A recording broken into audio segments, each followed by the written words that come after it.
All right, let's jump right in. Today, we're going to tackle something super interesting.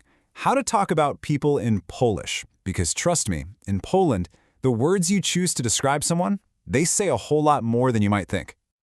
So picture this. You're in Krakow, you meet someone for the first time, and you want to be respectful. What do you call them? How do you even describe them to someone else? It sounds simple, right? But in Polish, the answer is packed with some really fascinating cultural rules. See, this is about way more than just translating man, woman, or friend. It's about getting the unwritten rules of relationships and respect. We're definitely going to cover the essential words, but what we're really doing here is unlocking the cultural playbook that goes along with them. First things first, before we can get into the complicated stuff like relationships, we gotta know the absolute basic words for, well, people themselves. The first word you absolutely need to know is człowiek. It just means a person or a human being. But right off the bat, we hit a classic Polish quirk. The plural form isn't what you'd logically expect. It's this totally irregular word, ludzie. So one człowiek, but many ludzie. This is a really fundamental one to get down. Now, when it comes to kids, Polish gets wonderfully specific. You've got the general word dziecko for a child, but then you'll hear dziewczynka and chłopczyk. You see those endings, ka and czek? Those are called diminutives. They're basically a linguistic way to make something sound small or cute, to add a bit of affection.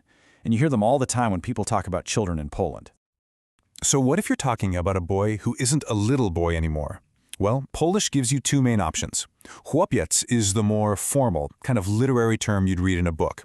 But on the street, in everyday conversation, you're almost always going to hear chłopak. And here's the kicker.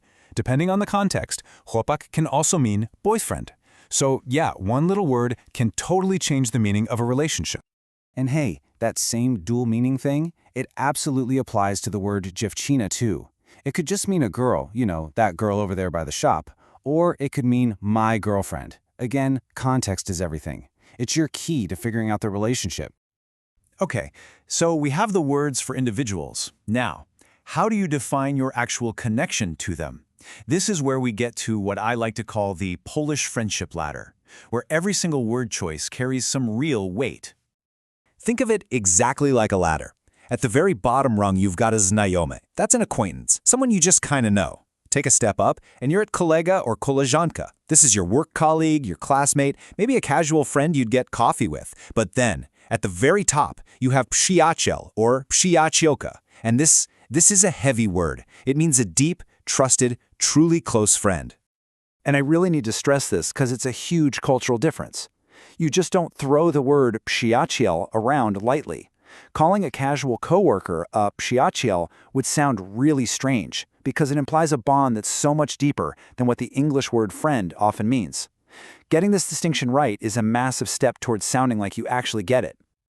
All right, now for what is definitely the single most important cultural lesson in this entire explainer. I call it the golden rule of Polish politeness. And it all comes down to two very simple but very powerful words. The word for a man, just in a general descriptive sense, is mężczyzna. Like, I saw a man walking his dog, but you would almost never, ever address a stranger that way. To show respect, you have to use the word pan. It acts just like sir or mister. It's not about describing gender, it's about showing politeness. And you guessed it, the exact same rule applies for women. Kobieta is the general word for a woman. But when you are speaking to a woman you don't know or in any kind of formal situation, you must use pani. It's the equivalent of saying ma'am or miss. It all boils down to this one simple, non-negotiable rule.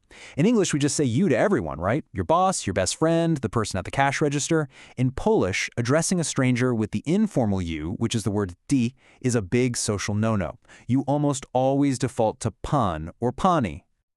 So let me be crystal clear here. This is not an optional little thing you do to sound fancy. It is absolutely essential for polite, normal, everyday interactions in Poland. If you remember one single thing from our chat today, please make it this. So theory is great, but what does all this actually look like in a real conversation? Let's walk through a couple of quick and easy exchanges to see these words in the wild. Okay, so let's listen in. Speaker A asks a simple question. Who is he? And Speaker B answers, "This is my kolega."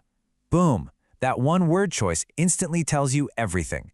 They're probably colleagues, or classmates, or casual friends. They're not in each other's inner circle. The word does all the work. Now let's try another one. Same idea. The question is, who is she? But this time the answer is, she is my przyjaciółka. You feel the difference, right? By using przyjaciółka instead of the female version, koleżanka, the speaker is signaling a really deep, trusted, important friendship. That single word tells you an entire story about their bond. It's powerful stuff. So, let's recap the big rules to remember. First, your basic vocabulary is going to change depending on age and gender. Second, remember that ladder of friendship. There are very clear levels from a simple acquaintance all the way up to a close friend.